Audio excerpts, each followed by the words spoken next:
Now, hello, WWO faithful. Welcome to a brand new off script podcast. Today's guest is the very first international champion that we've had here at WWO and the very first two-time international champion. It is the one and only OSU Phoenix. Gene, how are you doing? I'm doing all right. A little rainy here, but hanging in there. Now, for the regular viewers, they will notice that you haven't really been around. Your character has, but you haven't Yeah. really been there yourself personally.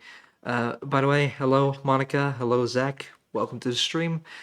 Um, so yeah, you've been away with some personal issues, and I asked you before the show if you were okay with sharing those, and you said you were. So I'm gonna give the floor to you and just share your story. Okay. Yeah. I've been gone for a while, and a lot of it was my wife is active duty military, so we wind up moving quite a bit. And over the summer, we were moving from Alaska to here in Washington.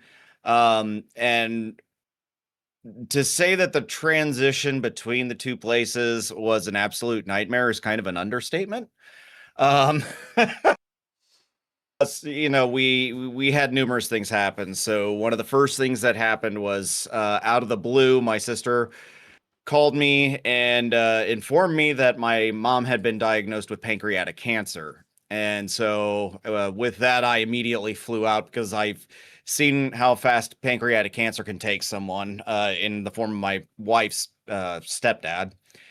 And so went out, spent a week to basically say goodbye. Did not realize that 17 days after her diagnosis is when she was going to go. So it acted really quick. And so I flew back to Ohio only like 2 weeks later to go to the funeral. And then I came back. The house was already packed up and gone. And so now I was hotel living for about 3 weeks, jumping from hotel to hotel essentially.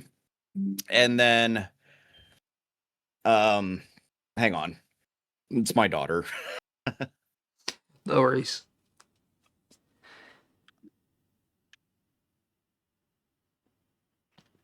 I just sent just responding to a text message because she got home. Uh, but Safe and sound, thankfully. yeah. On our way here to Washington, though, we found out that the house we had applied for and had put, the first month's rent, last month's rent, all that stuff, going through the whole process, found out that that person didn't actually own the home.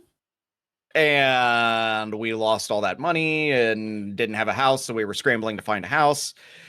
And then when we finally got settled in our house, yeah, my dad passed away only like a week and a half later.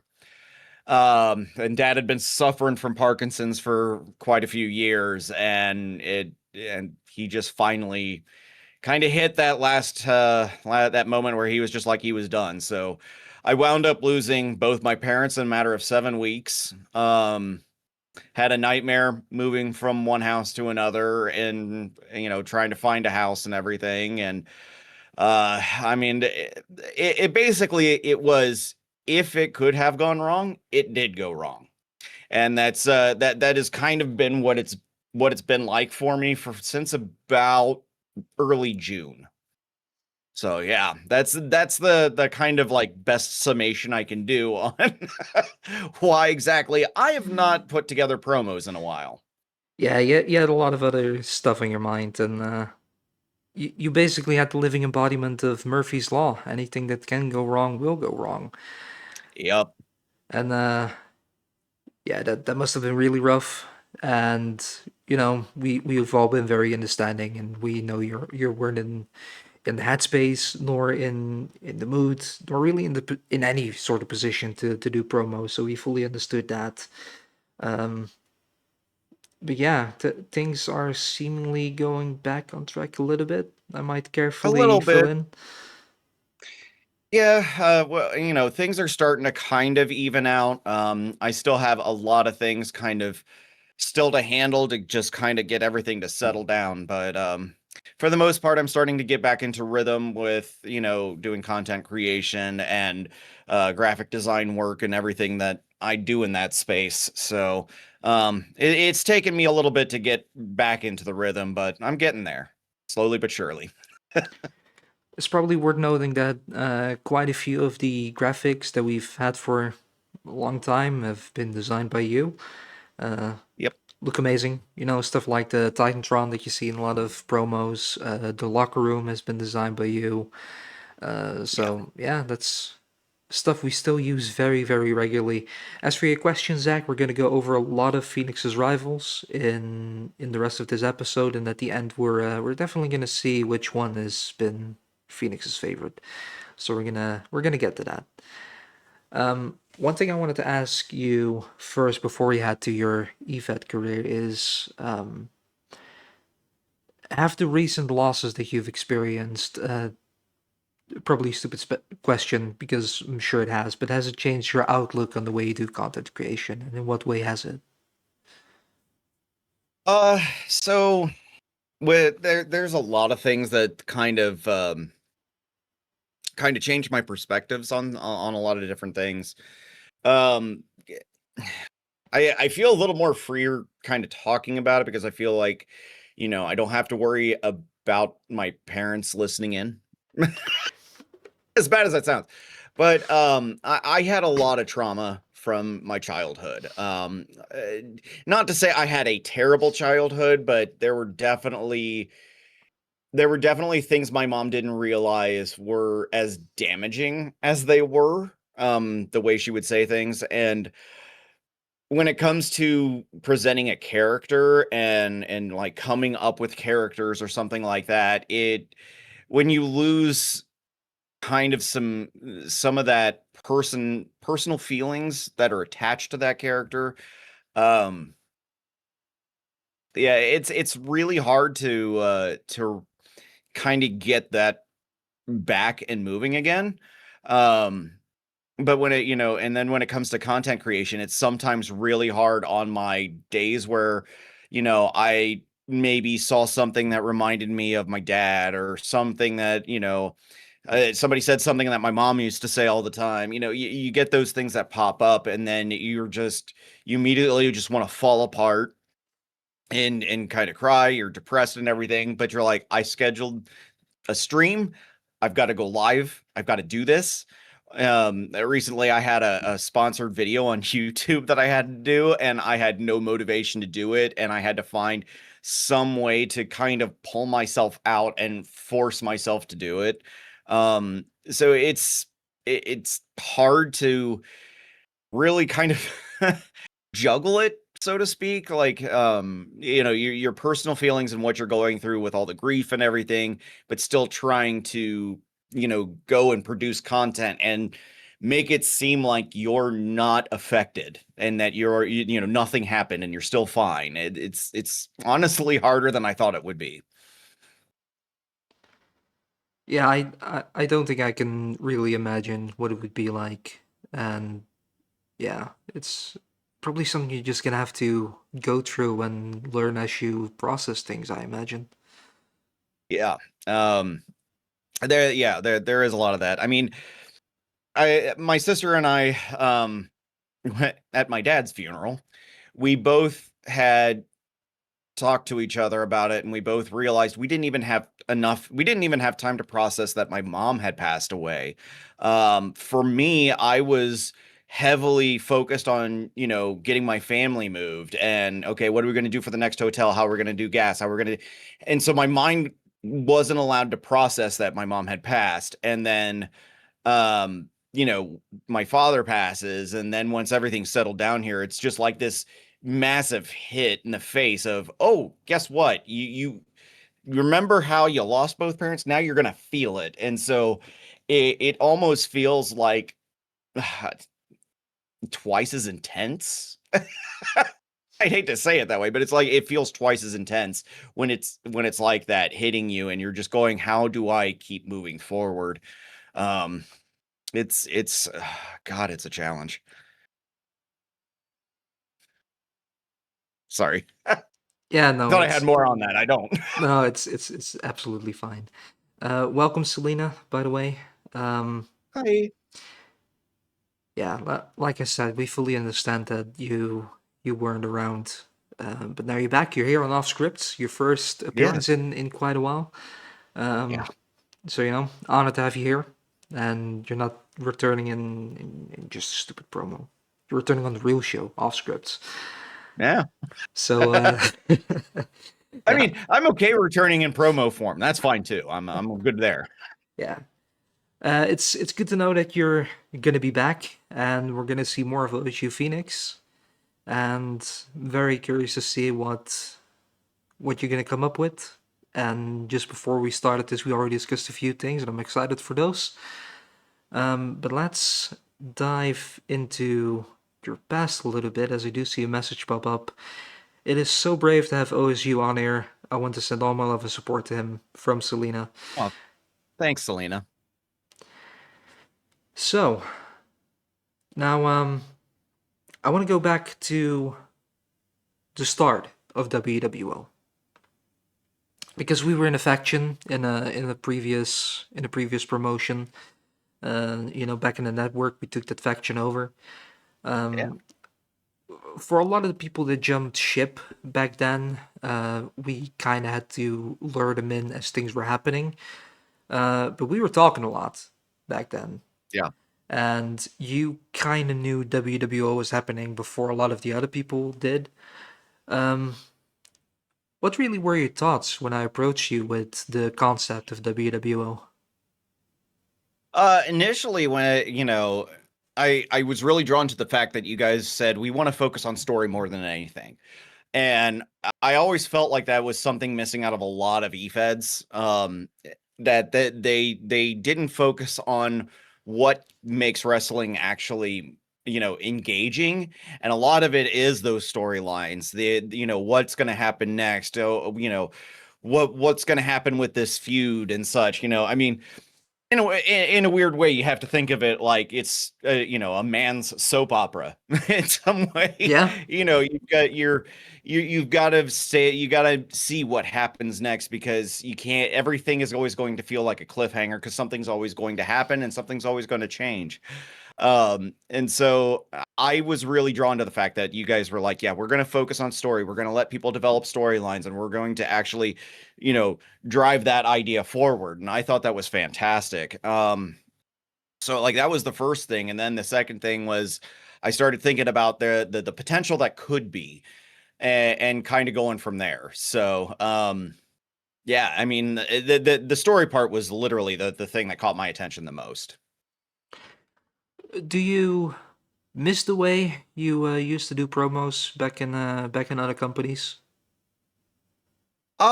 There are aspects I do miss.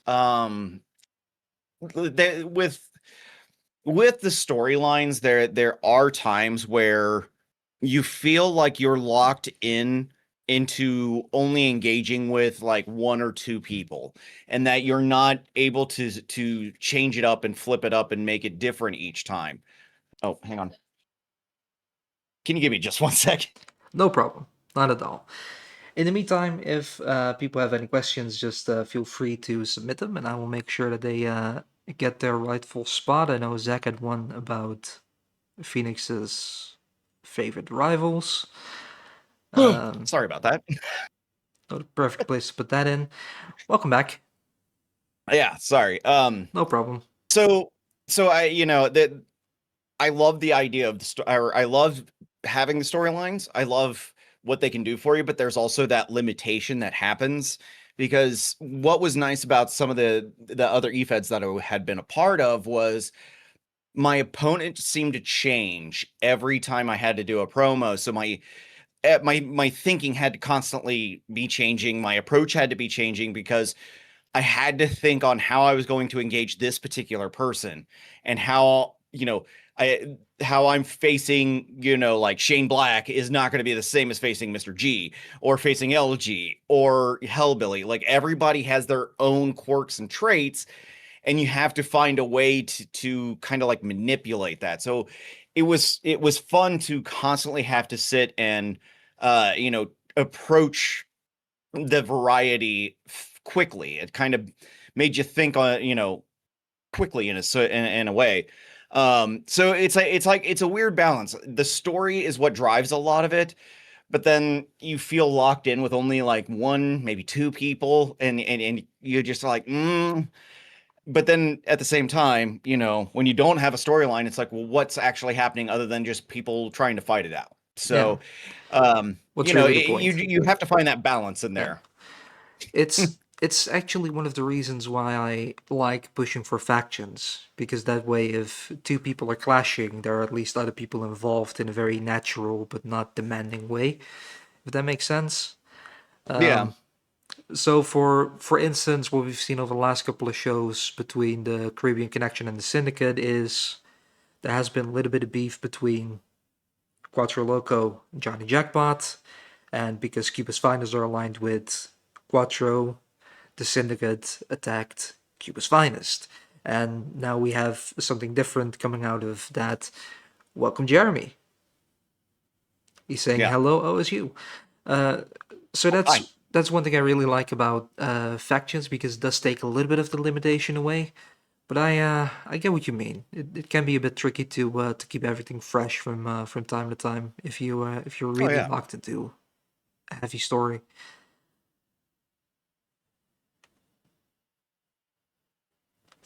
So going back to the very first WWO show, I'm not sure if you're actually aware of this, but you are the winner of the very first match that we did under the WWO banner. Was I the first? You were the first. On the very first show, we had a main event, which was, if I remember correctly, Duke of Potatoeville defending the world title against Against Shane. Shane? And Yeah, Shane Black. we opened the show with a vacated international title match between you and LG. That's right. So not only did you Oh become the yeah. first international champion, but you actually won the very first match that we did under the WWO brand on Twitch. Oh, you, it's funny. I honestly didn't even think of it. It's a little bit of history you have on your name. Yeah, that's actually kind of cool. Yeah, right? Um, man, I, I've always been aspiring to go for the world title, but I'm like, it's okay. International title always seems to fit me for some reason. Yeah. I'll roll with it. I mean, you're the first two-time international champion as well, as I mentioned. So the belt is going to become a little bit synonymous with you. Yeah, it's true. But yeah, It's becoming my belt. things might change. You never know, right? So Probably, yeah. I mean, I oh, somebody to beat your ass. I can say a couple of things, but I shouldn't because there are people watching, and that would be spoilers. Um, but yeah, we kind of joined WWO together as part of You're the. talking. I can't hear you. Really? Oof. Oh, there you are. Okay. Uh, Technology is fun always. Oh yeah, fantastic. So yeah, we joined WWO together as part of the Mhm. network. Back then, we also had Kyle Merriman and Red Queen. Back in the old company, Rich was also part of the network. Um, what have Mm. been your thoughts on the network in general about that entire run? Um,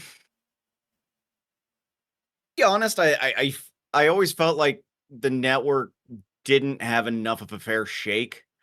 Um, due to really just real life complications is what it always kind of came down to.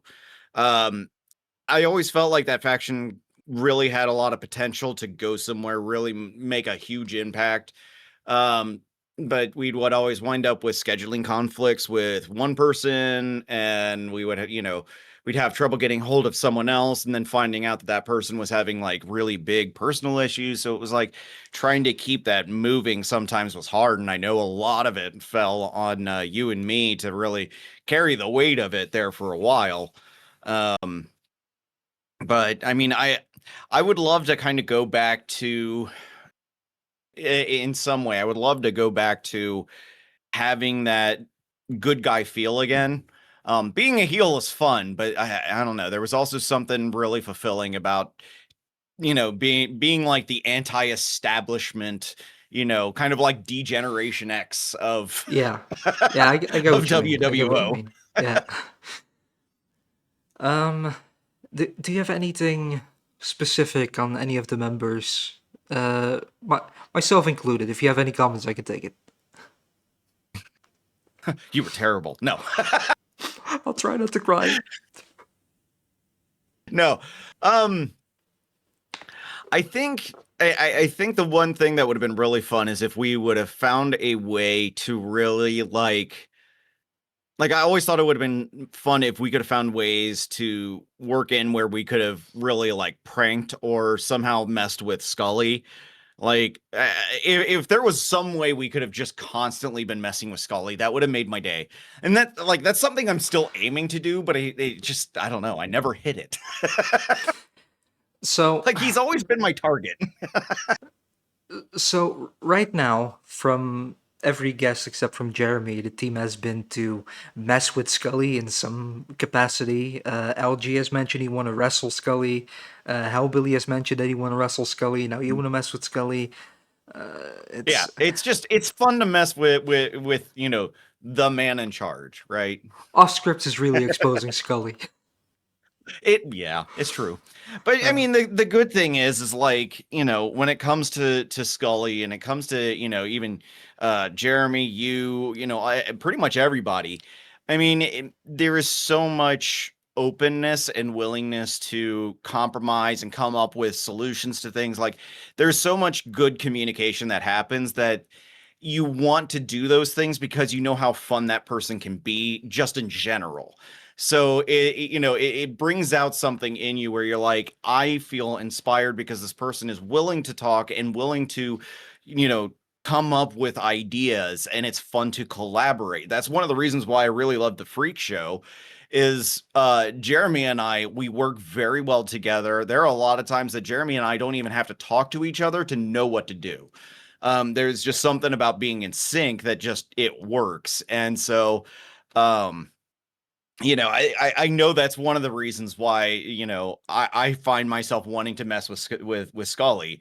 You know, it's yeah, yeah. you have these people who are so easy to work with. I mean, even when it comes to you, I mean, you were so easy to collaborate with because I would bounce an idea off you. You'd go, "That's great. Why don't we also do this, or maybe change it this way?" And it was easy to flow because there was nobody was trying to be number one. Nobody was trying to compete against each other behind the scenes.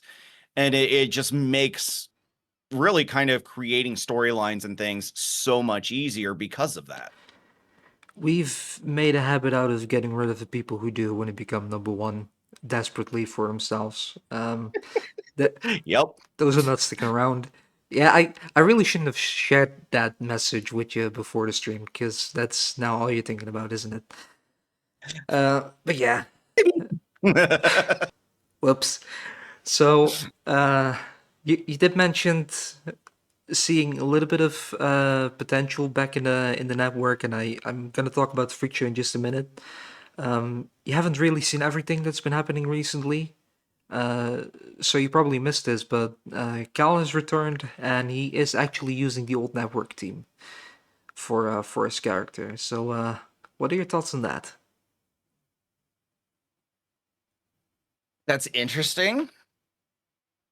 I think it would be interesting to see if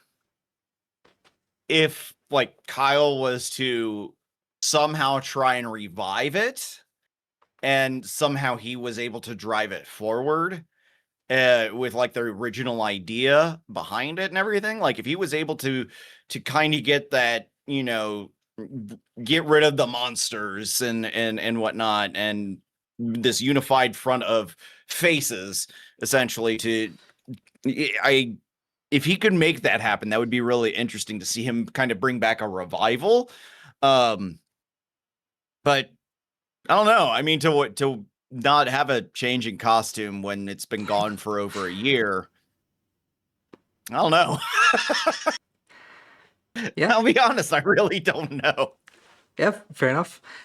Zach has a question I'm just gonna throw in between. If OSU was the GM of any wrestling company, what company would he choose? Uh,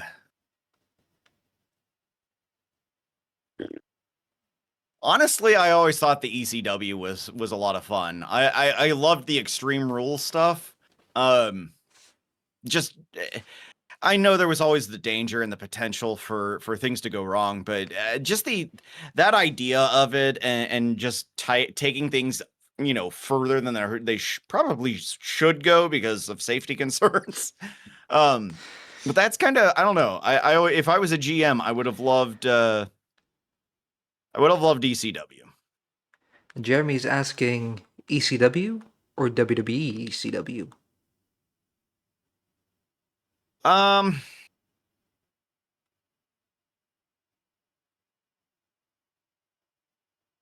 I'd take either. To be honest, I'd be okay with either one. Yeah, fair enough. Quite honestly, in my opinion, WWE ECW gets a lot of flack, and I kind of get why because it was a really toned down version of ECW. But at the Yeah, same time, they built a very interesting roster on there, very interesting mix over the years. So that's cool yeah. to work with, you But know. again, the reason why ECW was such a attractive thing, and what I always got excited about was that it was supposed to be pushing the limits, and one of the reasons why WWE CW, the WWE version, um the reason that just got the flack it did is because they still were going, look, we can't be as dangerous Yeah. as we it had been in the past, because if we do that, somebody's going to die, and we can't have that anymore. Like, we got to, your safety still needs to be number one above everything. And like, I agree with that. You still have to have safety. So yeah, you're not going to get some of the most extreme stuff, but extreme Plus, with some safety.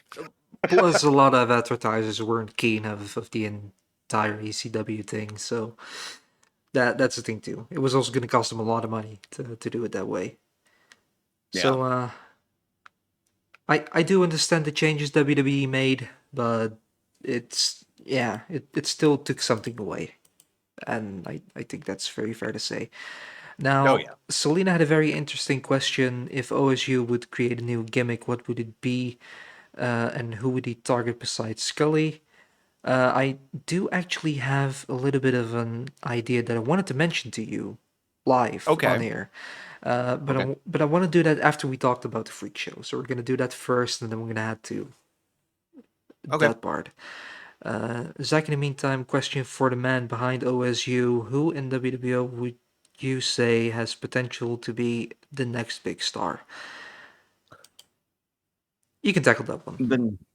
The next big star. Yes. Because I guess, like,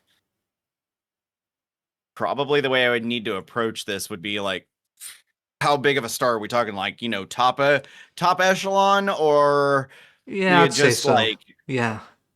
okay.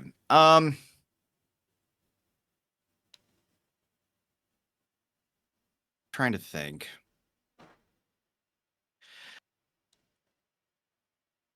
Like main event level star, Zach says. Yeah, it's so hard. I think if there is if the training, I guess, like, getting the production value and things kind of moving forward more. Um, I think Billy Gore could be one. Um, or oh, what's his name?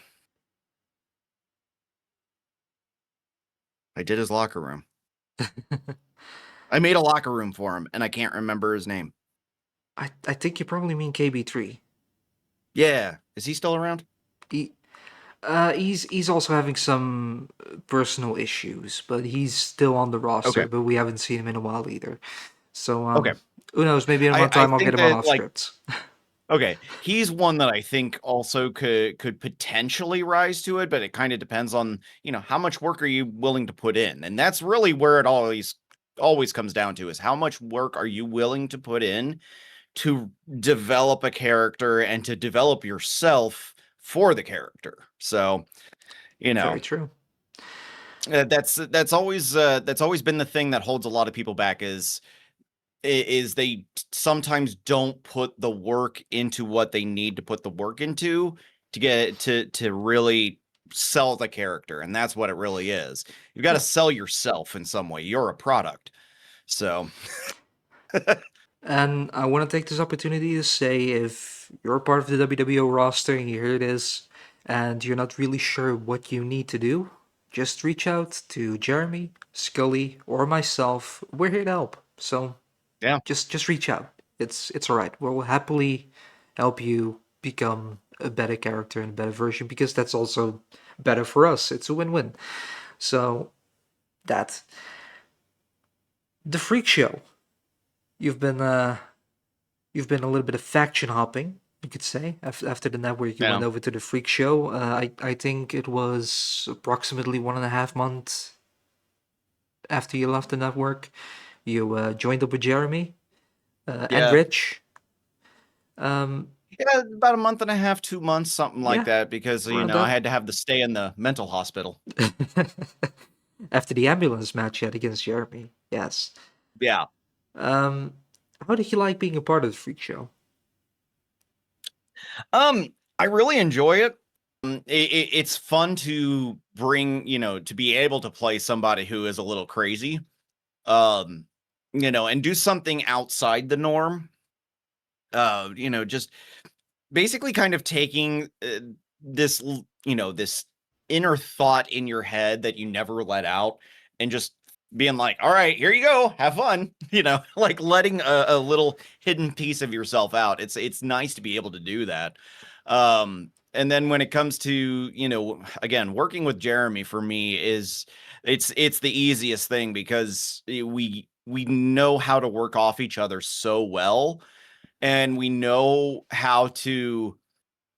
I mean, there were times we'd put promos together without ever talking to each other, and somehow our promos would wind up being like just perfect to go against each other.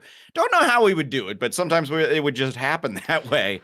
So there were times where it was super easy to do.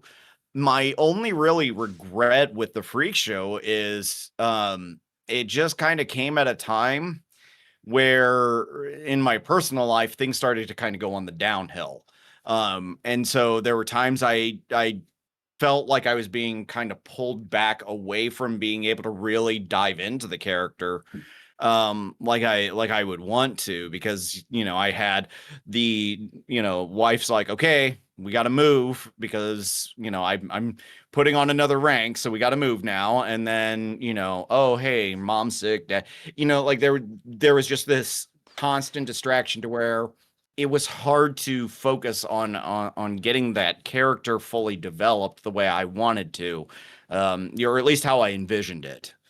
So it's I really enjoyed being in the freak show and what it allowed me to do. I'm upset that I have basically lost so much time, uh, you know, being able to develop the character as much as I wanted to. Yeah, you haven't been able to get everything out of it, basically. Yeah, Yeah. yeah. Now, Monica, in the meantime, has a very interesting question. Has Phoenix ever considered doing voiceovers for animation or games? He does a great Joker. That is something I have kicked around, and I actually met Jim Cummings, who, if you don't know, I mean, he's like the voice of my childhood. He had done the voice of Tigger, the voice of Winnie the Pooh. I mean, Darkwing Duck. You could literally just go down an entire massive list of everything Jim Cummings had done. I had a chance to actually get to meet him at a Comic-Con, and um I had asked him like what would be the best advice if I ever thought about going into voice acting. And the only thing he said was basically, do it. Like, if you're going to do it, just do it. And Huh. so it is something I have kicked around doing. And the only reason I haven't got to it is just really I get distracted very easily. I have so many different things that I basically do. I have this just constant wave of creativity through my brain, that I list out a whole massive, uh, a whole slew of things for me to basically create. I'm so far behind. I'm pretty sure I have like created about 2 years worth of work for me. And it's just I constantly have ideas, and keeping up with it is hard enough. And so with that, it has actually been kind of difficult for me to remember, oh yeah, you wanted to do voice acting, because that actually is something you kind of really would like to do. So I have thought about it. I really have thought about it. I just haven't chased it. I haven't, said, okay, we're doing it yet. And Well, at least you'll never be I bored. That's one thing. yeah, yeah. I can definitely say I'm never bored. I always have something going on, and I think there are times I maybe put way too much on myself. When we were finally settled, and I started trying to get back into streaming, making YouTube videos, doing overlays and coding things for StreamerBot and all these other things. I started to like sit down and put together like my priority list. And then I immediately went into my Discord server with my community and I said, guys, can I ask you a real quick question? Do I really put like this much on myself every single day? Because I literally was staring at, everything that I had basically stopped and then had to pick up and keep going with. And I was like, I don't know how the hell I was doing this. Like, I'm never bored because I keep myself so occupied and busy. It's a little ridiculous. Speaking of your I creative can't. side, Yeah. how did the Showman character came to life? Oh man. So the showman is a the showman's been a combination of really a lot of different things. One, yes, the voice is absolutely Mark Hamill's Joker from the animated series. Um, it- that happened because one Halloween I did dress up as the Joker, but I had worn the Arkham Asylum the from the game series of Arkham Asylum. I had worn that outfit. And so I was like, it's only appropriate if I talk like him. And so with that, I was like, well, that voice, what if I was to take that and I was to turn it into a different character and somehow make it, my own thing, taking it in a, that same voice, but moving it into a different direction. And uh, so I was like, okay, I've got the voice, but what about the look? And so I started looking around and I had the top hat that, was steampunk. And I was like, okay. And then I've got all these really fun, blazers and such. And so I was like, okay. And I just started putting the costume together. I was like, okay, I can work with this. I need a few little additions here. And then when it came to the overall kind of personality, um, it, it's weird to say this, but it really stems from some of the things that I had gone through as a kid. Um, where, again, my mom didn't fully understand how impactful some of the things she would say to me really wound up being. And I'm not going to say them like what they were. I'm just going to say in today's world, these would be absolutely unthinkable to say. Is really what it would come down to. I'm in today's world, nobody would speak like that. And so, there was this constant um feeling of worthlessness that kind of came in.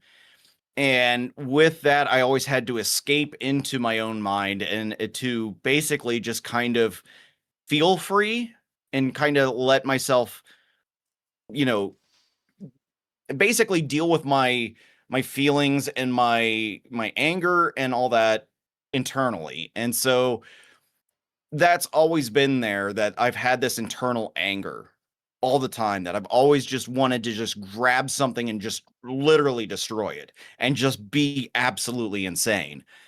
And so I allowed myself to take all that frustration, all that stuff from my childhood, and I allowed myself to basically bear it all out, in a somewhat public way of, this is what I really was thinking through my life. This has been something that's always kind of been in my head, that pops up as a thought when I get angry, when I get upset, where where instead of me lashing out and, being very verbal or physical about my anger, I just retreat back into my mind to this character, essentially. I mean, I don't know what else to put it as. It was just like its own character that was back there. And so really I was just taking it, pulling it out and kind of showing it to everybody. So it's a weird kind of amalgamation, of some of my personal things, like personal experiences and such. But yeah, that's Yeah. kind of where the Showman kind of came from. That makes a lot of sense. Life is the greatest inspiration. Yeah. You can So, take a lot of your it experience. yeah, well, and that is something that, I have noticed when it comes to like a lot of actors. Like, if you listen to like some of the stuff when they're talking about how they do these characters and such, and they'll always find a way to reference something that's actually happened to them, and they use that as the basis. Like, that just, whatever the real life experience is, becomes a foundation for everything else. I might have kind of approached it in a somewhat reverse fashion, but is No, there? no, I don't really think he did. I think he did it the exact way most actors would, and just take a bit of their own personal history and use that as fuel for what they're trying to portray. Yeah, Yeah. I think that's exactly the way it's supposed to go. But with that, you worked with Jeremy in the Freak Show, and before that, you worked against Jeremy. Now, Mhm. which one of those two do you prefer? You know, Going against Jeremy, I think was way more fun. Um, there's something fun about making it look like you hate each other in public, but in private, you guys are just laughing hysterically about all these things. Yeah, Like, it it's actually, I found it more fun because we could come up with these really ridiculous like storylines, and we can find ways to make them more disturbing or bigger or more horrific or more shocking. We could always find ways to make them more, and we could always be like, well, you were the bad guy for this, but I was the bad guy for this, and like we could find ways of being able to point the finger at each other all the time. So there was always a fun way to collaborate in to make a conflict happen. um and so when it comes to like working together, it just, some of that kind of fun banter and some of those really wacky ideas that we would have, some of that really kind of took a back seat, because then it's like, okay, well, we got to work together, but now we got to face, we've got to take it in this direction, and we've got to do this, and we got to do this. Well, how are we going to do it? And I don't know, working together takes a different dynamic, and it takes you to a way where it's not about trying to outdo each other in a fun way. It's now trying to find a way to shine together, and not always is that easy to do. So, I don't know, at least for me. that is fair to say. Absolutely. Zach, I had a question for you. Who does OSU think is the biggest underdog in WWO? Biggest underdog in WWO. Hmm, man. I you know, I mean, this is going to kind of go back to when I first started doing e-feds. One of the first people I faced off with, actually he was the second, was Hellbilly. And I honestly think that Anthony has really fantastic ideas. And he has these things that he can really bring forward. I think he's just getting stopped somewhere. There's just this one thing standing in his way, and I feel like if we figured out what it was and removed it, I really think he could stop being an underdog altogether, and he would start shining like so many others. I really think Anthony is a huge underdog, and I think his day will come. I think he's gonna finally hit a stride at one point. That's me. Yeah, when he was on Off Scripts 2 weeks ago, we had a very eye-opening conversation. So that's yeah, absolutely. There's Yeah, a lot of ideas in Anthony, and we've been talking for a little bit, and there are a few things that we're planning. So you're yeah. you're not off there, not at all. Yeah, yeah, he's, ever since we first had to kind of face off against each other way back when, um, I think he's always been somebody I've seen as an underdog and could just really come up at any point. Because a lot of people don't expect him to do much with his character or whatnot, but he's got fantastic ideas. If you sit down and talk with him, he has amazing ideas. So, I mean, yeah, that's I 100% really do feel like it's him.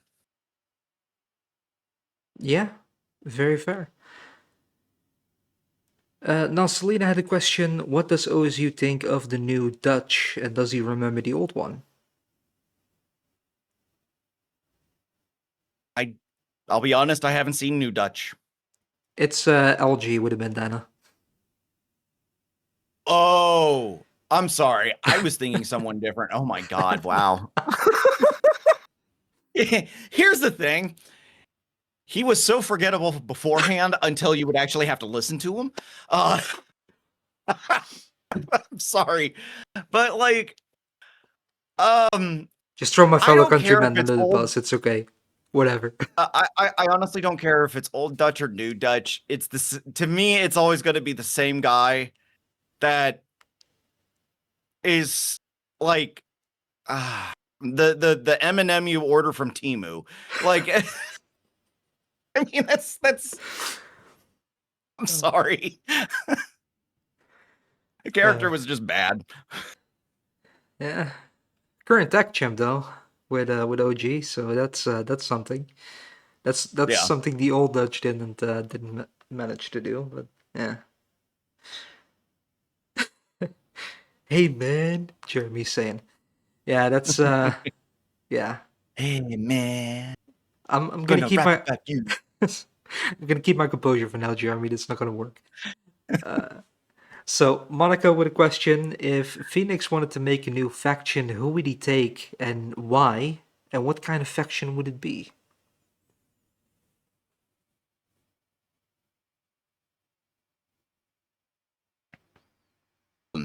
Not even a thought I've ever come up with.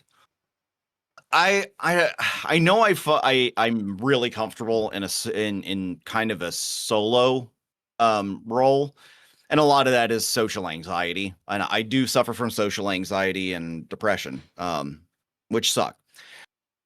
So when it comes to like, oh, you would be, what would you create a faction, do it. It's like, oh God, what do I do? If I was to do it, I think I would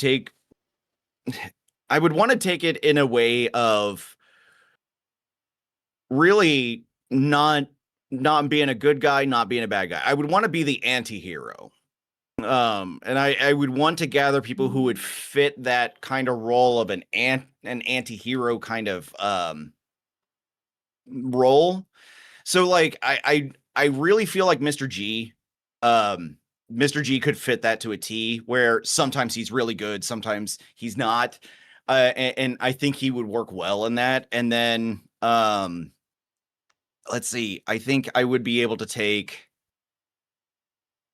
Uh, I would need at least one more person.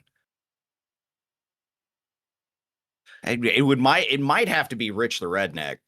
Like I'd probably have to bring Rich along because Rich, with that whole, he has that outlaw feel and whatnot. I'm sure he could also work the two both sides. We can swing either way.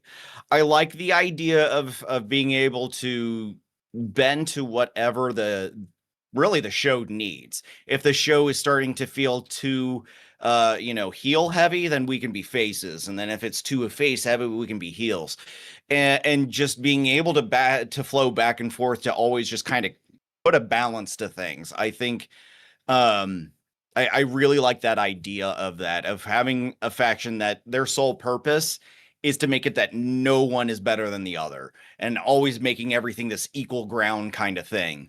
And it's a thought of mine. I like the idea of just not really defining myself by anything and letting myself just choose what I feel like. Yeah, makes a lot of sense. So, Zach asked it earlier, but was already a question I had planned. Who has been your favorite feud throughout your EFET career? And I know the obvious answer, which is going to be Jeremy, who you've worked with for a lot of years. Yeah. Um, so yeah, definitely elaborate on that. But I'm also curious who your second and third favorite feuds would be. Well, I mean, I know I've already talked about Jeremy, so that's already been stated. So we've already got that. But there was a point of a feud with Hellbilly and me, where we would constantly call each other out, and Anthony and I knew each other before either of us joined an EFED, so we actually were kind of friends beforehand. So being able to have somebody familiar, you could kind of uh you know do a little bit of ribbon with and whatnot, was fun. But then when we actually got the chance to turn it into a feud, it got fun and maybe a little bit out of line. I definitely made some comments that I was like, I might be hitting below the belt on this one. And so I would send him messages beforehand being like, dude, I am so sorry for what you're about to see on this. Like, don't take it personally. I'm totally doing this as a character. So like having to like explain beforehand, dude, please don't be too mad about what I just said. And then I'd find out he would be sending me the same message. So, those are always fun. So I had a fun time having a feud with Hellbilly there for a while. And then one that'll always be near and dear to my heart, though, is with the very brief feud with Mr. G. It was a very brief feud. It was my first time really kind of going up for a title and all that stuff, and I was like, I'm gonna get this. I'm gonna get this. I'm gonna take this from this old man. I'm gonna get it. And that this is where he would always, he always tells me he's gonna make me famous. And yeah, I lost horribly that match. But we always found a way to kind of like reference how he did make me famous by absolutely embarrassing me. So there was always that. Oh yeah, and then I did have the feud with LG really during a transition period that started WWO. And he and he I think he was the hardest person for me to always have to go against, because that LG is smart. Like he knows how to attack very specific traits of yours and really, really like expose it in a bad way. And so there were times I would be like, damn, how am I not supposed to be like really upset with him over this? But then I'd have to be like, all right, what am I gonna do? I gotta raise the stakes on him somehow. And so um I think overall, I think the hardest person I've ever had to, do a feud with was LG. And I honestly have so much respect for him because he really does make it hard for you to one up him. Even when you think you've got him one upped on a promo, he just fires back 10 times harder, and you're just like, how am I going to get on, how am I going to get past this? So I will say he was definitely uh absolutely worthy of one of like a top spot, because in terms of really pushing me and forcing me to do better, he really did that. He really forced the whole, you've got to really promo hard, and you can't let anything be left on the floor. So um yeah, like Jeremy for fun, LG for really pushing me to be better. Fair enough. Very good names among those. Now we had a Mhm. couple of non-wrestling related questions from Selena, which is just Okay. fun to tackle. Um, Star Trek or Star Wars or any other sci-fi, and why? Okay. Star Trek and Star Wars and Doctor Who, like, it doesn't matter. I am a sci-fi nerd. That has always been my genre. I am one that I could never pick a side on Star Wars or Star Trek, because to me they're two very different approaches to kind of like humanity in some way, shape, or form. Star Wars takes the very basic good versus evil approach, and then Star Trek takes a very, here's our social problems currently under the microscope of the future. And so like they play to different things and different appeals within me. And then when it would come to something like Doctor Who show is something that shows you don't have to be, a good guy with a weapon and you have to kill somebody in order to win. Sometimes it just takes a little bit of compassion and a little bit of communication. That's sometimes all you need to make it right. And so like I love sci-fi because it really does like to take things in a very different way and get you into thinking about things that are really happening in your life currently, but getting you to understand how it can be better. Like there can be optimism that we can improve. And I've always loved that about sci-fi. So yeah, I can't I honestly cannot choose between, Star Trek, Star Wars, Doctor Who, what else we got? Stargate. I mean, we could list them forever. We get all the Um, stars. y- it- yeah, I honestly, if it is sci-fi, I'm pretty much on board with it, period. All right. Now, second non-wrestling related question, also from Selena. Favorite hero from Marvel or DC, and favorite villain? Um, favorite hero, it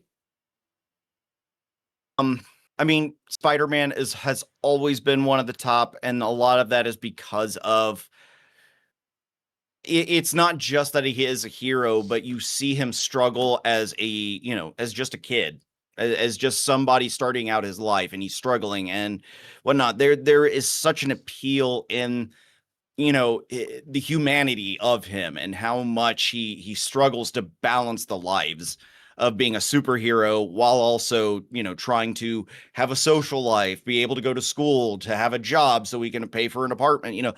There's a lot of wonderful things to that. But then I also I love Doctor Strange, particularly Benedict Cumberbatch. I loved his interpretation of Doctor Strange. Like that really just I was like, Doctor Strange is cool, but now he's really fucking cool. Pardon my language.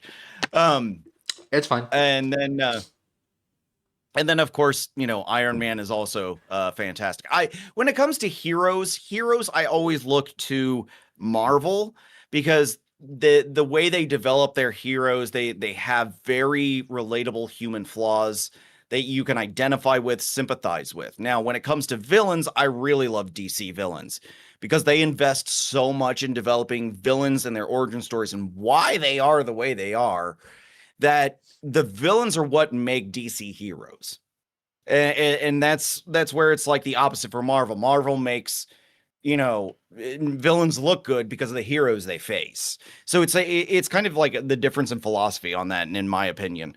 But like for villains, I mean, Joker is absolutely always going to be one of my top.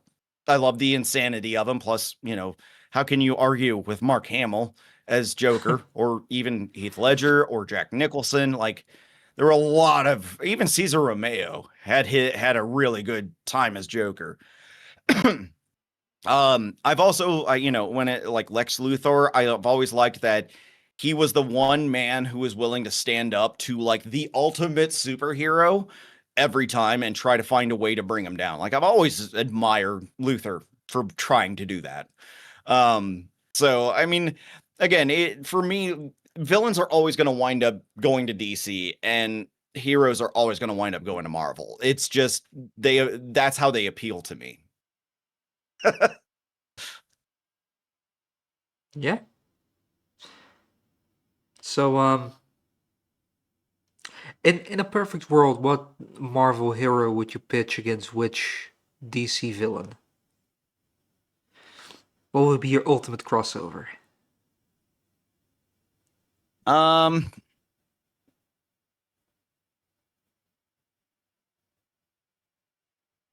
I think one that I would really like to see, and it's just more for how the response would happen between the two. I would love to see Tony Stark versus Lex Luthor. Both very intelligent, incredibly like, gifted in what they do, but in very different directions. How would they face off? With Stark building his, the Iron Man suit and everything like that, what would Luther do in response? Would he build his own version of that, or would he create something completely different to counter it? I've always been fascinated by the idea of brilliant minds clashing in very different ways, because in Iron Man, everybody's always just taking, Tony's ideas and using it against him. It's like, there really isn't a whole lot of thought process behind that. It's in some respects. Um, but if we were to bring somebody like Lex Luthor, who very much has the capability of thinking very creatively, what would he do, to really disrupt Tony Stark in that respect? So that's a face off I'd always love to see. When it comes to the battle itself, I think a channel called Ultimate Death Battles has actually animated that. Really, I'll have to look at that. I think so. They did a lot of cool crossovers. Captain America versus Batman at some point. Uh, there's more. I always thought the There's Battle of absolutely more. Billionaires would be cool too. Iron Man versus Batman. Yeah. Unfortunately, I'd hate to say it, I think Batman is going to win that one. Yeah. Yeah, probably. It wouldn't be the first time he would be up against Max Suit anyway. Yeah. Yeah. The most controversial one that they've done is Superman versus Goku. That got a lot No. of people in a bunch. And if you I'll have to look at that one. if you haven't seen it, I'm curious to see what the end result of that is. if you haven't seen it, they've actually done it twice to revisit it because there were so many complaints about the results, and the absolute shit face ending is they came up with the same result, so people were even more pissed with the result for that one. I'm not gonna say who won. Fair enough. I'll definitely have to just look figure this out which up. fan base was pissed off about that. Um, I just had a laugh. That's it. Uh, we have a lot of questions coming up, so we're gonna go back to the Yeah. regular scheduling in a bit, but we're gonna continue with questions. Uh, we already dabbled on this a little bit. What does Phoenix think of going from TKWA to into WWO? So this one, it always hurts to like think back on this. And a lot of it is really, there were so many fun things in TKWA There really were. There were a lot of fun things about it. There was a lot of good times.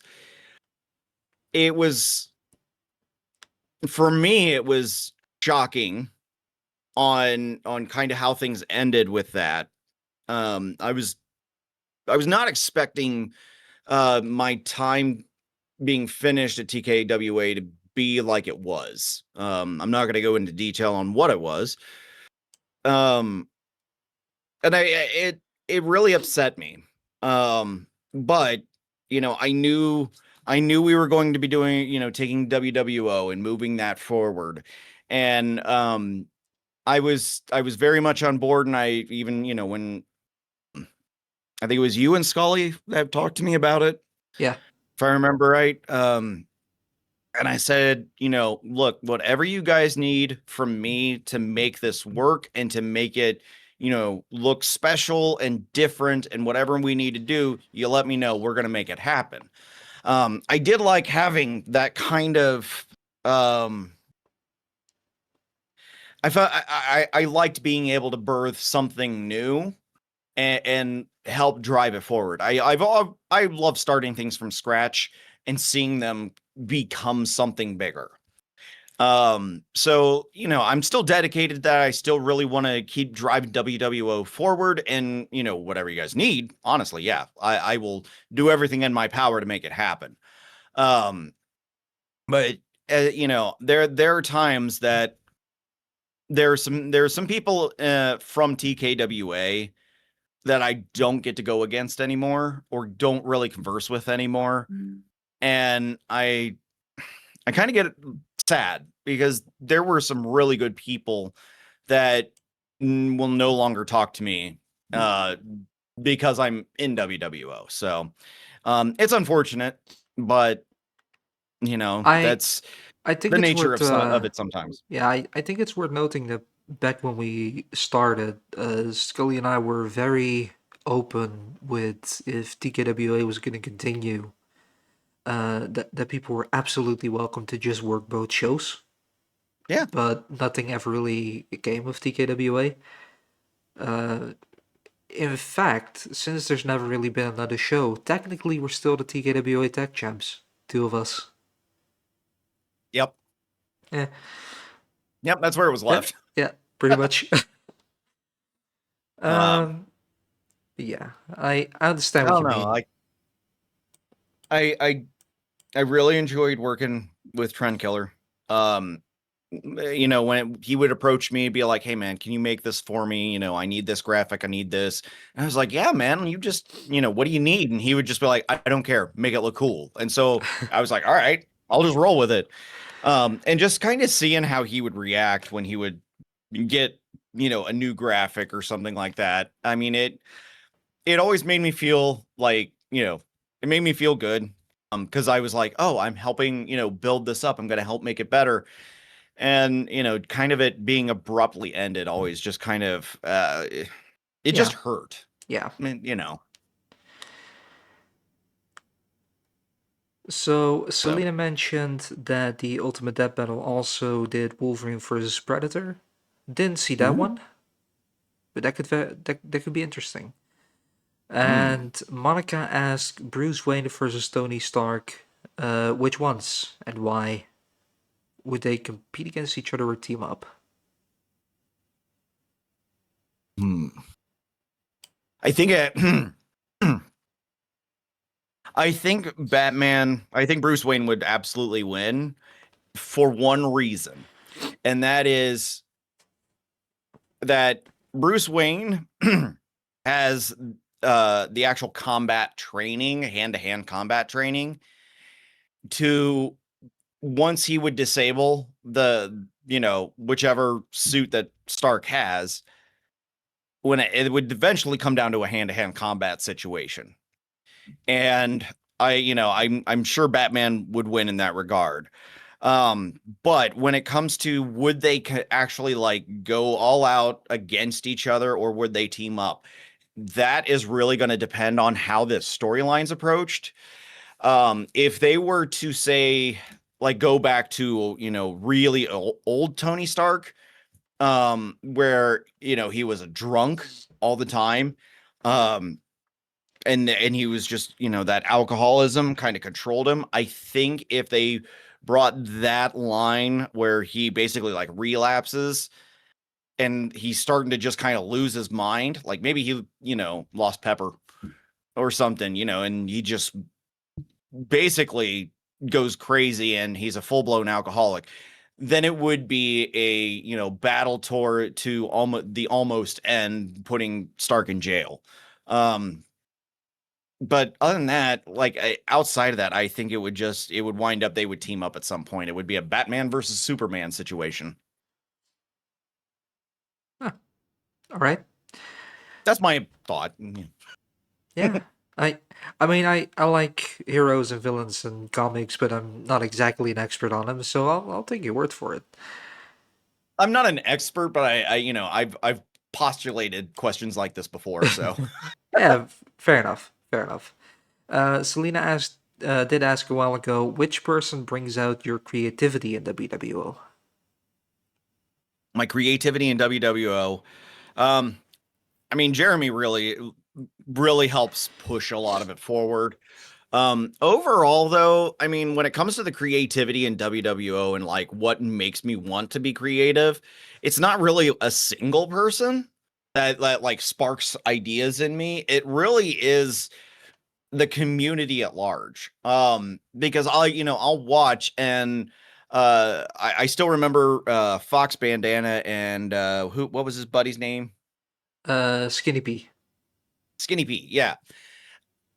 I there were times I would watch them come on, and the way, like, it just got to be really funny how they would approach doing promos and how they would talk about people. And I loved it so much that it made me go, it gives me an idea of something I can do, in a future, promo, that I can find a way to be, kind of crazy and funny at the same time, poking fun at people what during their match and whatnot. Like there is all these wonderful ideas coming from different people that you really don't know who's going to spark the actual creativity of an idea, but that whole community, like everybody in it, will bring something forward that's going to spark an idea.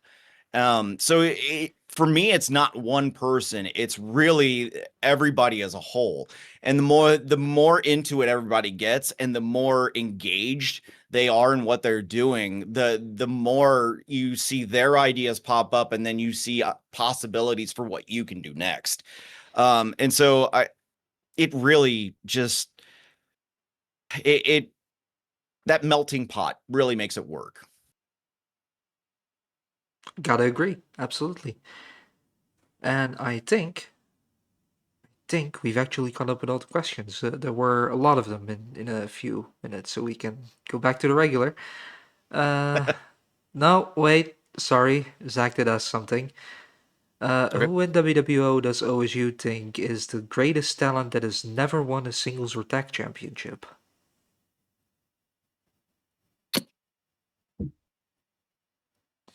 Difficult thing is, we've been doing pretty well on rewarding people with belts once they've been around for a little bit, so there are not a lot of options. Fox hasn't had an individual belt. He's had a tag belt, but he Yep. hasn't had a single belt. Yeah. And I think Fox is one that I really think he's kind of had his time to, to wait for it. I think his time, he should be one of those that gets a belt at some point. If he Um, returns, absolutely. yeah, He's been able for a very long time. I know. I'm so Fox, behind. if you hear this, please come back. We miss you, man. We miss you. We really do. Um, It's been a lot of fun. Want to have you back. yeah, there are some that, like, I know I'm behind, so like there are some people I know have been kind of like missing. Um, I'm trying to think here. I'm like looking through the roster we have. Um, you've If had one. You've had one. Actually, has Rich ever held a title? North American title, yeah. Okay. Yeah. Okay. And I think Hellbelly took a title from me once. Yeah, but even WWO, he's been a hardcore champion. So Yeah. yeah, So yeah, I don't know. It's I it's hard to tell since I've been kind of gone for a while. The only person I can think of is Fox Bandana right now. yeah, that's if you don't include the tech titles as a singular achievement. Right. Yeah. Um, in that regard, you would also have KB3, Billy Gore, Kyle, and TMX who never won a belt. Other than that, I think everyone has won a belt at some point. And Skinny Pete, then, of course. Yeah. Fox tech I'd partner. say I'd say out of those four active, I don't know. It's a tough choice. I think before I could answer that, I'd have to see a few more matches with them. Fair. See how they promo and everything. Yeah. And I wish I had a better answer for you on that. I really do. yeah.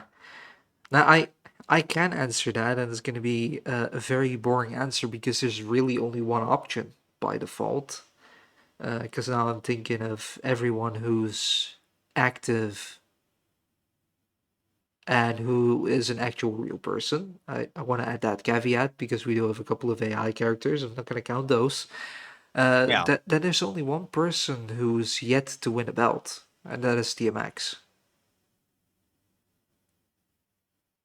Well, there you go. Because, you know, Billy Gore, KB3, former tag champs, Fox, Skinny P, former tag Oh yeah. champ, Scal's a former tag champ, Oh um, yeah. Hellbilly is a former hardcore champ, Rich is former North American champ, LG has won a bunch of titles, Miss G has won a bunch of titles, Quattro is North American champ now, Johnny is former UK and North American champion. So yeah, Yeah. even on the women's side, like Chim, hardcore champion, Jocelyn, women's champion, Quinn, women's champion, Quinn and Jocelyn also women's tag champs. Yeah. That there really isn't anyone left. TMX is the odd one out. So yeah, Yep, that makes sense. yeah. Then we have more questions coming in. So screw the schedule. It's not like I worked on that or anything. It's fine. We'll get to that. Uh, Damn it. I need to stop clicking things. Anyway, favorite game? Question by Selena. What's your favorite game? What's the kind of game you turn to whenever you feel down? So if you would have asked me a year ago or a little over a year ago, would have been Destiny. I was huge into Destiny for 10 years. Um, I haven't played it in over a year. Mainly because once the Light and Dark saga part of it was over, I just because it's like, yeah, it feels like a natural stopping point. Plus, there's nothing but bad news coming out of the developer, so probably time to just say bye. Yeah. So now, actually, one of the members in my community actually got me started on Satisfactory, and that has become way more addicting than I expected. Um, this constant it gives me that feeling that like civilization games would do, where it's like as soon as you would finish, just one more turn, just one more turn, just one more turn. That game winds up being the same, where it's like, oh well, I fixed this, but I gotta fix this now. Oh, I gotta go fix this. Oh, I gotta go fix this. And you're constantly thinking of ways to improve this overall massive machine you're making, essentially out of a planet. And there's just something that is so appealing and addictive to it. Maybe it's part of my my need to have things working correctly. Maybe that's what it's appealing to, but that has been one of my go-tos lately.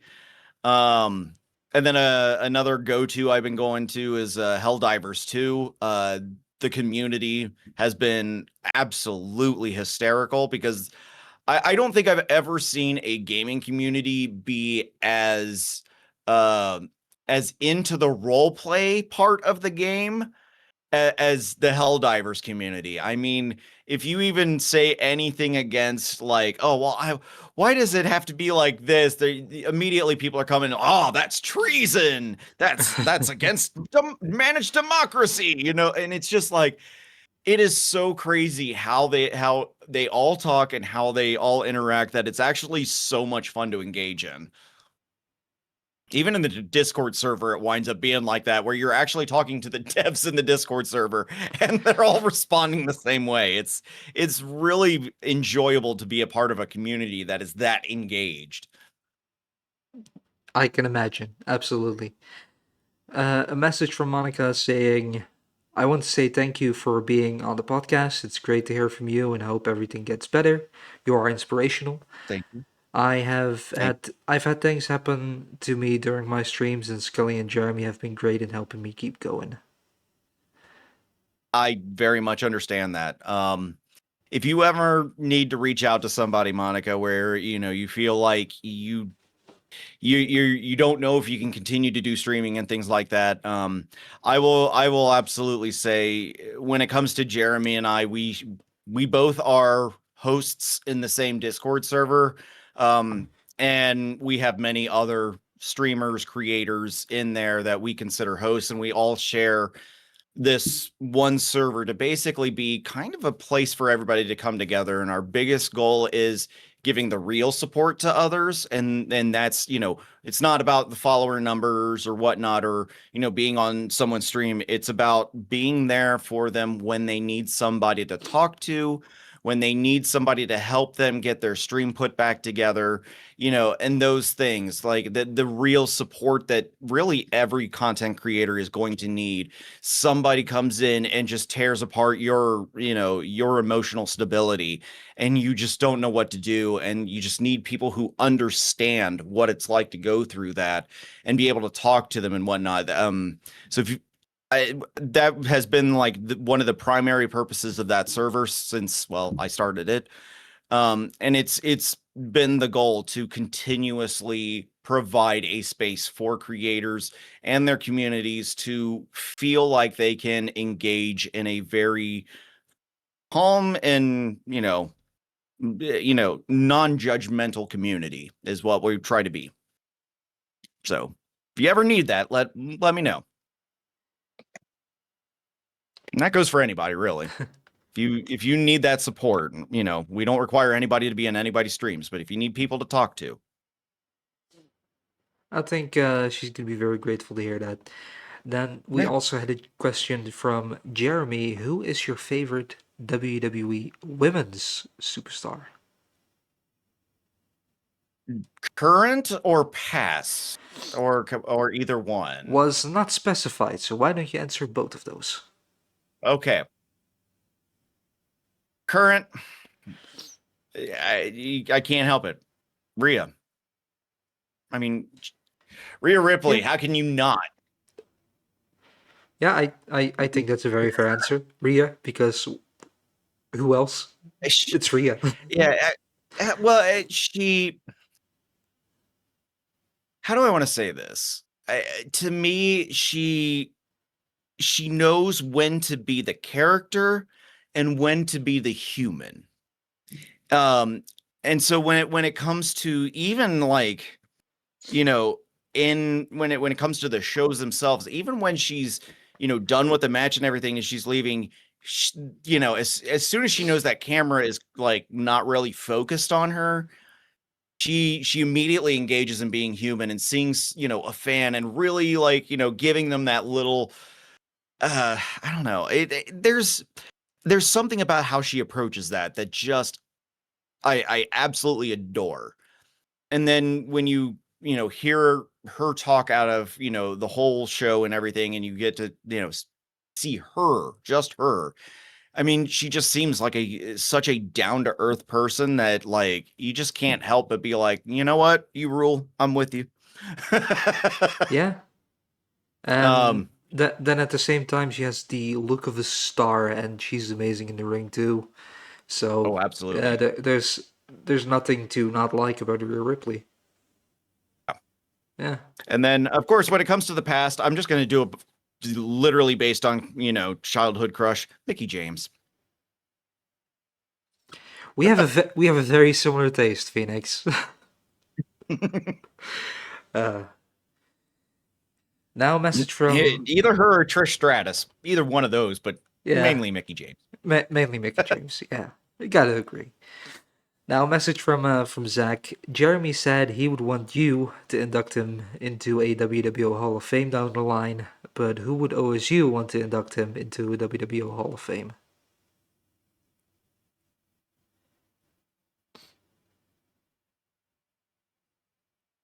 I'll be very honest. I think if I was to be inducted into the WWO Hall of Fame, I think the person who should do it is actually you, Marvin. There was a point where really when WWO started to happen, I was very unsure about it. And then when we were working together already at that point as a tag team, um, and I think a lot of the times we would talk and we'd share concerns and such, but there I think overall you really kind of kept me in it when I was about ready to just be like, fuck it, I'm done. Sorry for the language again. Sorry.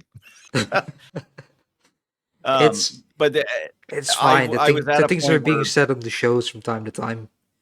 We yeah, can handle this.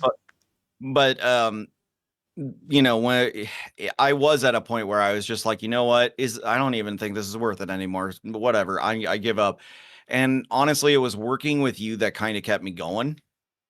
And so I think, if I was to ever, be put into a Hall of Fame, I really would be attributing that I would really want to have it happen by you because, again, I wouldn't have made it if it wasn't for the fact that you kept me going.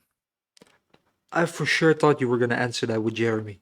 Gotta be Yeah, I honest, but know that yeah, that's what a lot of people would have assumed, but I mean, he's not gonna lie, very close second, but I really think the transition from one E-Fed to WWO and hitting that wall of do I really even continue? I think just really having it was good timing to be partnered up with somebody, and then you and I already talking about the network, what we're going to do, and how we're going to keep moving forward. I think that's what kept me going. And if it wasn't for that, I don't think I would have kept going. So, that's literally that was that's kind of nice a to make hear. or break. That's nice to Yeah. hear. Jeremy, thanks for the raid. And Jeremy also Yeesh. instantly said, "Oh, I'd still say something." I, I'm I, sure he would. I absolutely wouldn't expect anything less. That's for sure. Now we had a question from Selena. Which WWO faction, not counting the network, does OSU like? Organization, freak show, etc. Uh, I I think probably the freak show. You've been an adamant part of that too. But Yeah, yeah, I'm gonna take really when it comes to factions, I'm gonna exclude the ones I've been in because I don't want to have that bias. yeah, that makes um, sense. so I think I think one of the things I always kind of liked about the organization was this kind of feeling that they were able to put together with like the League of Doom, where we had the Justice League existing, but they had this feeling of the Legion of Doom, and like just sitting around Scully, and like that they would line up. It was just there was something about the presentation of it and the way they would all kind of stand there, react to what was being said by whoever.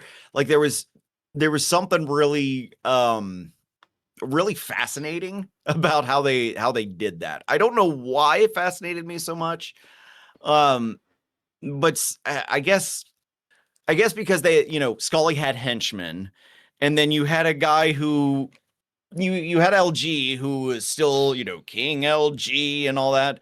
So you already could see like how power struggles could happen within it, yet they still work together. Like I don't know. There was something fun about that, like odd dynamic that, when it comes to villains, it's just fascinating. You're like, how? Something's got to happen. Like it drew my intrigue to see how it would fall apart. Yeah, yeah.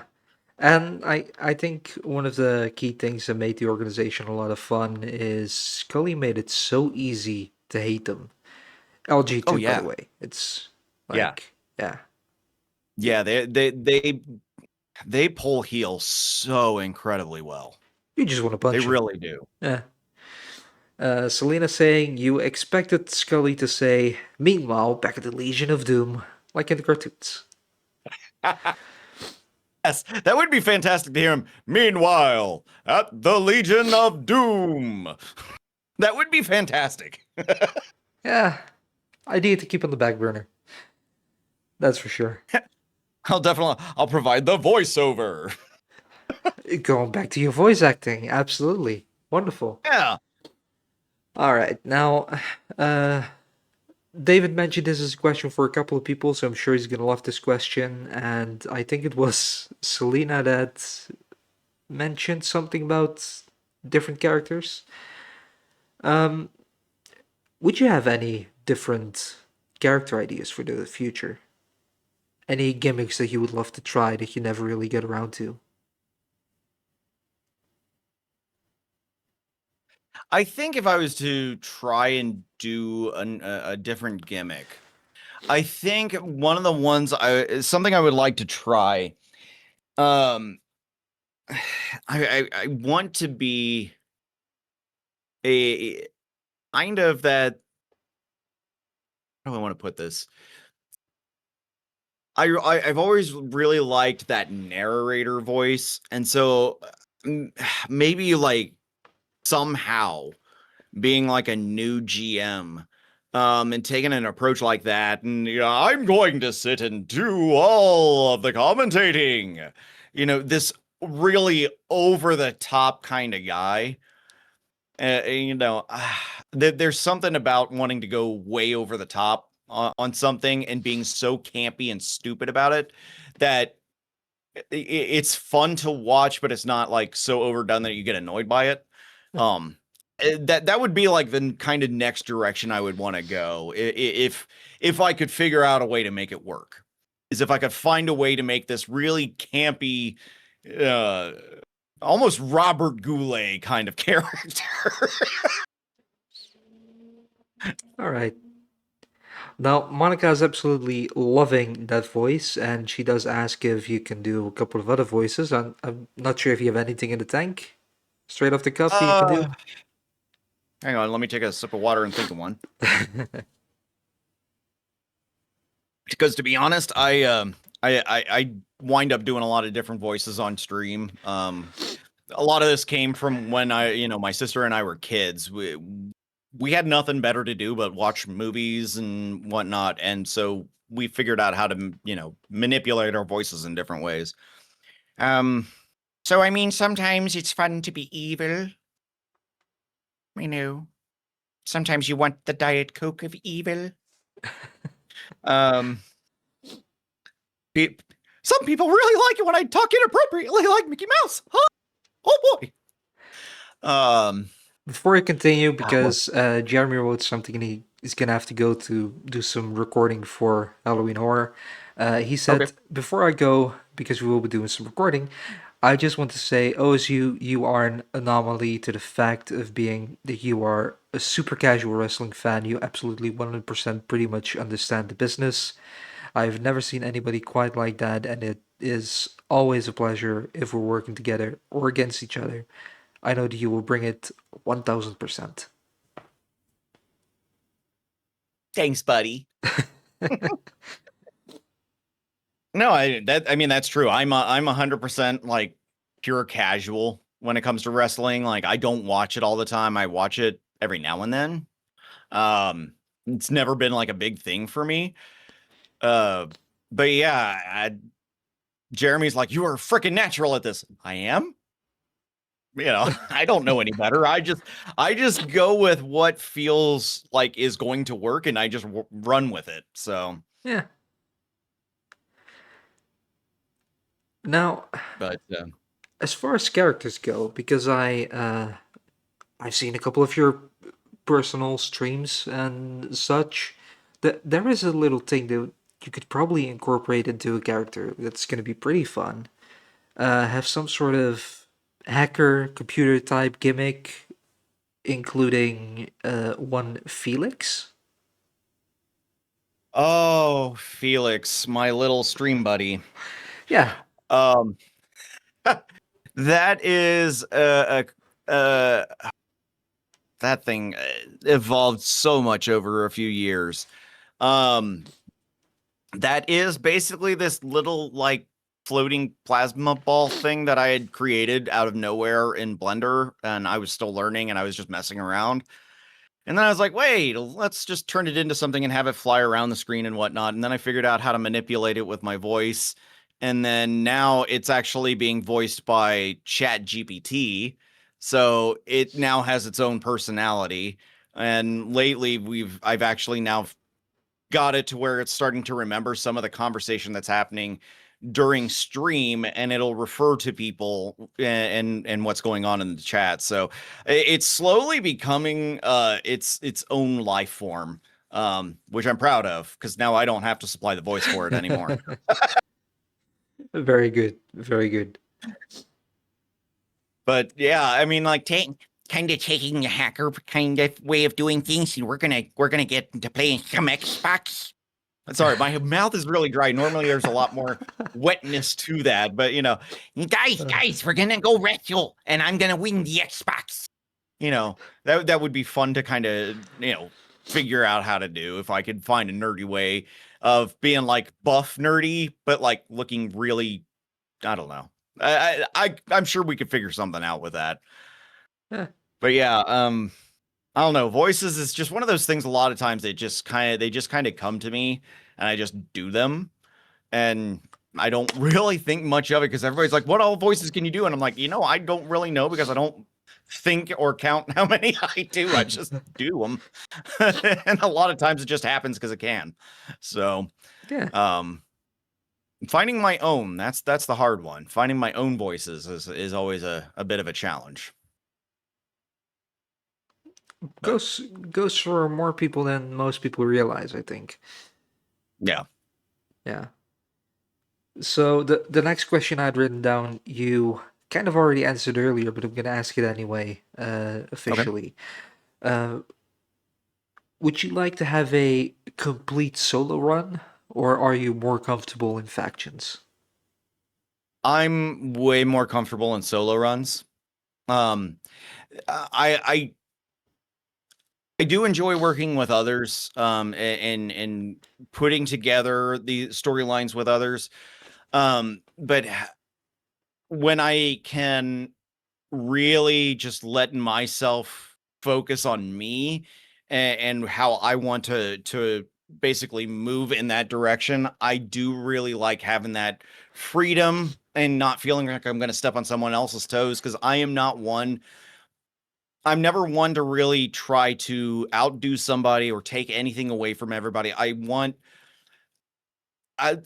call it the Robert England approach, where I don't want to be the sole focus. I want everybody to shine, kind of thing. So, um, I when I'm working with others, I definitely really pull back a lot of things to make sure I'm not being overbearing, to making sure that I'm not being like demanding or anything. I want to make sure that there is cooperation and there's opportunity for, for me to have my moment and everybody else to have theirs. I don't believe in upstaging anyone. And so when I get to kind of take that solo approach, there's kind of like that release of, okay, cool, this is me. I can focus on how I want to really approach this, and I can then kind of develop my own humor from it, and I can develop my own way of poking fun at somebody. I can find my own,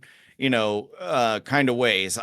I think really well individually, But I can collaborate. So I work both ways, but I prefer the solo route. Yeah, that's all fair enough. Now, you said that Jeremy says that. I had it written down in my notes too. You truly are one of the most natural promo guys. Yep. That's yeah. You'll take to like a fish to water. So that's just a nice thing. Um, but what do you think has been your strong suit when it comes to doing promos? I think the strongest thing when it comes to promos is how quickly I can craft uh basically like the raw video of it. Um I there I don't spend a lot of time like really hammering out uh a script or how it's going, how I see this promo really going. Um it's something that and this is kind of what always pissed off my teachers throughout school is, you'd always have to submit drafts. You'd have to submit drafts. Problem is when you submit a draft and they give you no feedback because they're like, well, what am I supposed to mark off on this? What am I supposed to do when it comes to I'm supposed to change it for a final draft type thing? And that's how I've always been. I can't really do drafts. I just straight up do final drafts. And it's just the way I've been when I do when it comes to like writing and being creative. I'm not an outliner kind of guy. So that's always been one of my strongest suits that I've been able to bring into the WWO and the whole EFED thing is that making promos really isn't hard for me to do. That's what gives me the ability to really take some time and try to focus on some of the more visual things when it comes to it. Is that I didn't have to sit and write out the script as much as I wanted to really dress up the whole presentation of it. So I I kind of a somewhat reverse of that because I kind of always have in my mind something to say about everyone. Like even now, if Scully's gonna tell me, you know what, next show you're facing that person in a match, I know what I want to say, and I don't necessarily have that written down, but I kind of have every possible scenario already in my head in some capacity, so I kind of have my first drafts on everyone. yeah, And then when it comes down to it, it's, just do it and wing it. yeah, And that's. I hate saying it, but really, when it comes to like even my YouTube videos, that's kind of my approach. I know what I'm going to say. I know how I want to say it. The order may not be correct, but I'm going to get it out. I'll yeah, fix that in post. nah, for me, it's not even I'll fix that in post. For me, it's like whatever comes natural in the moment. That's just the way it's supposed Yeah. to be, you know? And I think that made it work really well when we did our joint promos because I think Yeah. we clicked together well early on. Yeah. It Yeah, we did because a lot of yeah, times you and I, all we had to do was basically go, here's what I'm thinking.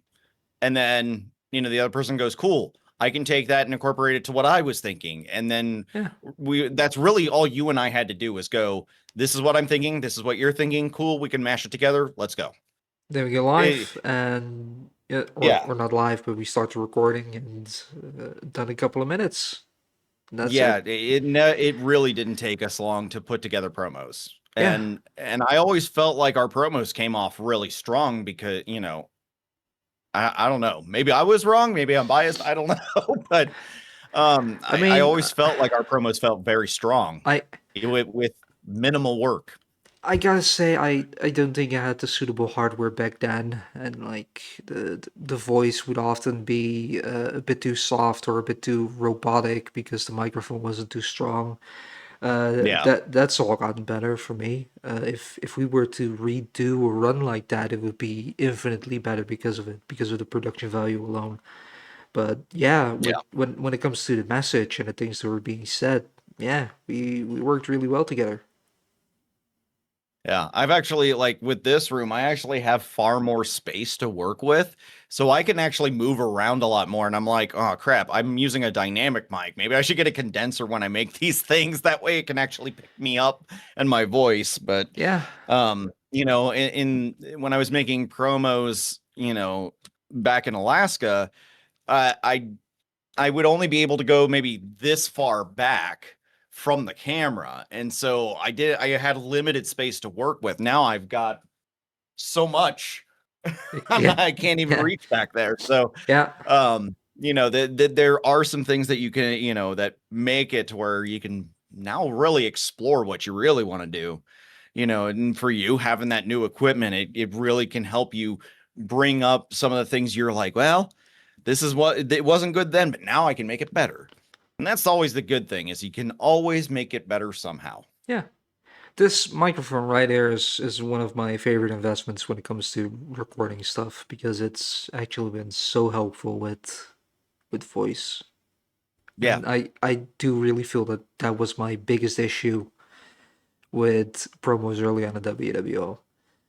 Yeah, So yeah. the audio I remember I would always have to figure Yeah. it like we would record it together and I would have to basically like cut out your parts and move them to a separate channel so that way I could even out our voices because otherwise it was if I got you sounding normal it sounded like I was yelling at everybody. And I'm like no, we got to equalize this. Yeah. Yeah, absolutely. Yeah. Yeah. It's amazing what, just little investments can do. And I mean, I think about what I started out with when it came to any kind of content creation. I mean, I started with a $30 webcam, a $20 mic, and that was really it. And in the PC I had at the time. I didn't really do a lot. I didn't really have a lot. And over time, I have invested to where now my setup is absolutely ridiculous, but it was an overtime thing and I waited until I knew that I wanted to keep doing this and, keep going with it. Yeah. In that So, regard, in what area do you think you have grown when it comes to your promos?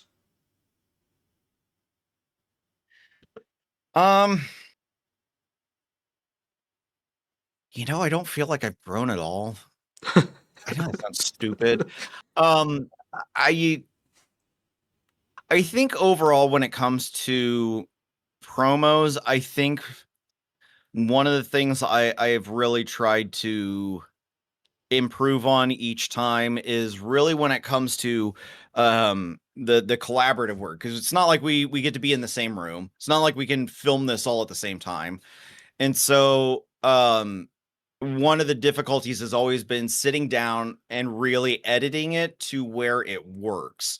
Making sure that what the size I am is going to match the size you are, and then our volumes are going to match. And then if for some reason something isn't lining up between something I said and something you said, how do I make it to where it will line up? And so I think overall it comes down to doing like video editing to really make it more cohesive. I think out of everything, that's what has improved over time. Okay. And what is something you would like to be better at when it comes to promos? I would like to be better at calling people out or driving them to be enraged and whatnot. There are times I don't feel like I do a good job at being a jerk to others. And a lot of that is because that's not my nature. And so sometimes I struggle with who I really am as a person and who I need to be for the character. I'm one that in college if I was at a party or something like that, somebody would get, really drunk and be like, "What, you want to fight?" and blah blah blah. You know, oh, I'm not a guy that is okay with that. I'm like, "Nah, man, let's not fight. We're gonna go get a shot." I just give him more alcohol. It's probably not a good thing to do, but it was a way for me to not have to fight. And that's kind of me at the core. I don't want to fight. I don't want to, I don't want anybody to feel like they need to fight me for anything. just, chill. We can get a shot, and you're gonna see I'm a cool dude. I'm gonna find out you're a cool dude, and it's all gonna be fine. That's my approach. And so that unfortunately I have a struggle trying to actually call people out to actually, be like, let's fight. I'm not good at it. I actually have a tip for you for that, and that is take a bit of your life where you had to be professional, whichever it is. It can be family stuff, a job you had, but you had to be professional despite everything making you not want to be professional. And just all that suppression you feel from that, just channel that into that promo, and you could probably come up with something. Okay. My days as an accountant. Got it. Your days as an accountant, Got it. lovely. My Uh, I yeah. went above and beyond in my job. I know I went above and beyond in that job, and they still told me I was average Eh. because I caused the whole company more work because I found a security flaw. Oh my god, I wanted to torch the place after that. Now, just whenever that dude said the whoever the guy was that said that you were just an average employee, what you wanted to say to that dude in that moment? Think of Okay. that. Okay. I Think see where you're going. I see where you're going. think of that, and now you know what you want to say to truly enrage someone because you know how you got enraged yourself, and you had to suppress that, and now you can let it out. You can do that in a Okay. promo. I'm gonna take that approach. I'm gonna work with that. I'm gonna work with that. An entire retail study and working in different shops from clothing stores to the supermarket will do that to you too. Man, the amount of people I just wanted to cuss at and throw out a shop that I couldn't do because it's not professional. Sucks. Yeah. Oh, see, that's where I worked at a video game store back in Columbus, Ohio, a local chain, and man, I am so happy that I got to, when people would be like, I want to speak to your manager. It's like I could either pull the guess what, I am the manager, or if they wanted to talk to my boss had a like giant mohawk that was like multicolored. He had gauges in the ears, like wearing metal t-shirts, like heavy metal and all that. Like legit, if you wanted to talk to my boss, I look like this. You're going to see my boss and you're going to realize I was probably the one you really wanted to deal with. So I loved when I yeah. would get, I want to speak to your boss. You sure about that? Now, I've had the pleasure of having a couple of promotions at the last place I worked at, so I was eventually in that manager role, and man, it's so cathartic when you know that there's that one person and you don't really have to justify yourself to anyone, and just Yeah. like the biggest harm I'm gonna do with going against this guy is that I might scare off someone else that's about to walk into the store. But this person is not gonna buy anything anyway. This person is being of Yeah. no help to this business, to this work environment, and he's gonna find it out right now. That's so Mhm. freeing. Uh, like people who try to return underwear that they've opened. Like, no, fuck off out of here. Yeah. Yeah. Oh yeah. There's always people like that. Retail is what will make you lose faith in humanity. Yep, yep. Ugh. If someone's miserable, they probably had a career in retail. That's for sure. That's Yeah, yeah, it's true. absolutely. Ugh. So Excuse anyway, me. wrestling. Yeah. We're reaching the end of this, by the way. And I just Okay. want to know, do you have any ambitions or goals, specific things that you would love to achieve in WWO? At some point, I would like to go for the world championship. I would, but I think if I'm going to do it, I kind of want to go. I would want to wait until either Shane Black has it or Mr. G has it. For some reason, Okay. I want to go against one of those two for it. I maybe it's like a nostalgia from when I first came into the eFed world. That it just those two were like the true heavyweights when I came in. Maybe there's the nostalgia of it from that, but if I was to go for the title of all titles, I'd want to take it from one of those two guys. All right. That's very specific. Not only winning the world title, but also you want to win it off. Yeah, that's something. Yeah. It's just I don't know, kind of like a point of pride thing. I don't know. Again, probably nostalgia from when I first came in. So Okay. Yeah, that's fair enough. Now I do want to thank you for having this great chat. It's good to see you yeah, back on WWO on this channel, and we're gonna see more of you in the future when it comes to promos and such. But for now, this was a great conversation. Very happy yeah. Thanks for you've having had the me. time. Now, of course, tomorrow we're not actually having a WWO show. Tomorrow I'm having another off scripts with Jocelyn as a guest. Next week we have Halloween Horror on the 31st, but I do have a very special announcement to make because we have a very special pre-show for Halloween Horror that we're going to broadcast on the 30th. So next week, the 30th, we will have a pre-show for Halloween Horror. I'm not sure about the time. We will chat it on the Discord. Maybe I can mention it tomorrow. And then Halloween Horror is gonna start at around 9 p.m. on the 31st and should end at around the end of Halloween. So that's something to look forward to. So thanks for everyone who's been watching, and I hope to Yeah. see you tomorrow when I'll be welcoming Jocelyn. And with that, I think it's time to call it a day. All right. Sounds good to me. All right, thanks everyone for joining. Until next time. Bye.